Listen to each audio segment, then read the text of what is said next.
Good morning and welcome to an all-new Eye of the Tiger. I'm Claire Townsend. And I'm Caitlin Tran. Over the past few weeks, RHS administrators and campus monitors have been monitoring traffic exiting the parking lot at the end of Campo Street after student dismissal. We go to Julie Wynn with more. Thanks, Claire. I'm here at Senior Lot where prior to the enforcement of one-way traffic, it was common practice for students to use both the designated enter and exit lanes to leave the parking lot. The school is now trying to ensure students only utilize the exit lane when departing from the lot. We've been having an ongoing issue with students going the wrong direction in the one-way parking lot, in the student parking lot. And so we've been trying to get students to understand the hazard and how important it is to not create issues with students trying to get out of parking spots. We've had fender benders, we've had angry students at each other. It's just become an issue of students not feeling respected or just trying to cut the line to get out of the parking lot quicker. So there's after-school sports coming on, so we have vehicles coming into the parking lot and we have students going the wrong direction. So it's also created a hazard for visitors coming on our property. We'd like to know what rule I'm breaking exactly because it's not necessarily a street, you know. In a parking lot, if it's a one-way, you know, you're not going to get ticketed like in the mall. One of the yard duties once stopped me, be told that I might get, you know, possibly get a ticket next time I did that, even though I had never heard of the rule. Like before a couple weeks ago, there was no arrow on the ground pointing that I had to go that one way. It was just words, but now they just like painted one out there. That like I am late to work sometimes because of it, and it takes a lot longer to get out of the parking lot than it should.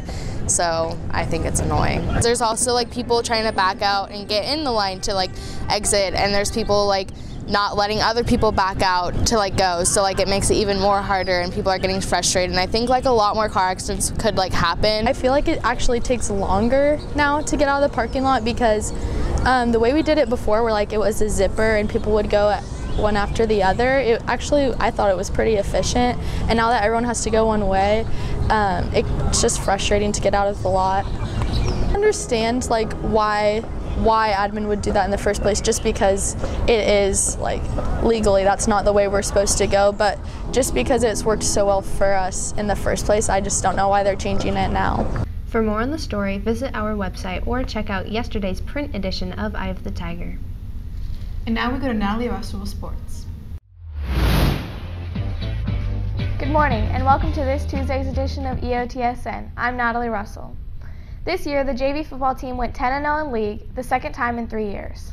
We practiced a lot, like anywhere from 3 to 4 hours a day, and then with morning weight room before school every single day. So just a lot more time together, which helped. Well, we had a meeting in like November about the season, and he told us that out of like his 30 years of coaching, only a few teams, like maybe 4, have gone 10-0. So we really wanted to be a special team and do that for ourselves and for him, and I think that really inspired us to do our best. Winter sports tryouts began yesterday as girls and boys basketball and boys soccer hope to repeat their playoff appearance, while girls soccer is hoping to make it to section finals for the 3rd year in a row. And that's all in your home for Roseville High School sports, top plays, breakdowns, and more. Eye of the Tiger Sports Network, EOTSN. And now we go over to entertainment. Thanks, Natalie. Whether you're looking to cap off the Halloween season or spice up your watch list with a bit of horror, Netflix original series The Haunting of Hill House is the perfect show for you. With such an enrapturing and thrilling plotline, it's almost impossible to look away while watching this series, no matter how horrifying it may get. Despite only having 10 episodes, The Haunting of Hill House does a perfect job at establishing their characters' personas and developing each member until the very last episode. With so many time jumps, it is easy to confuse scenes in their timeline, but the seamless transitions into different periods are cinematically stunning and make for a beautiful watch.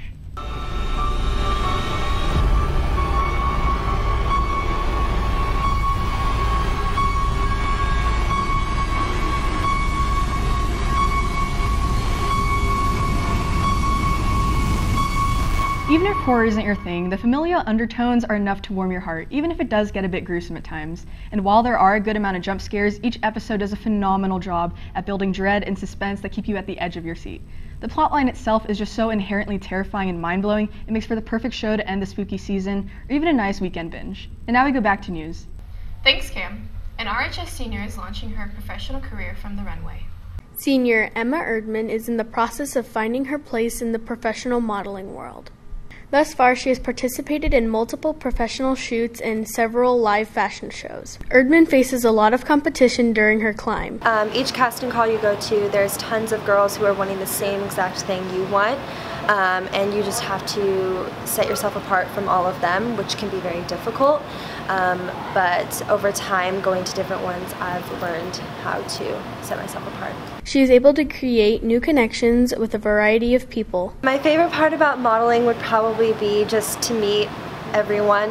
You meet amazing people that have different connections to people in the industry, and it's really interesting being able to hear their story and where they come from and their background. According to HAILEY Metz, Erdman's friend and fellow model, the two frequently exchange tips. It's like giving me tips about like modeling, and like we like kind of like give each other like casting calls, and like going to like Sacramento for like a casting call, and it's like cool, kind of support each other in that. Erdman looks forward to participating in more modeling opportunities in the future. And that's it for us today on Eye of the Tiger. And remember, we're always on at eyeofthetigernews.com. See you next time.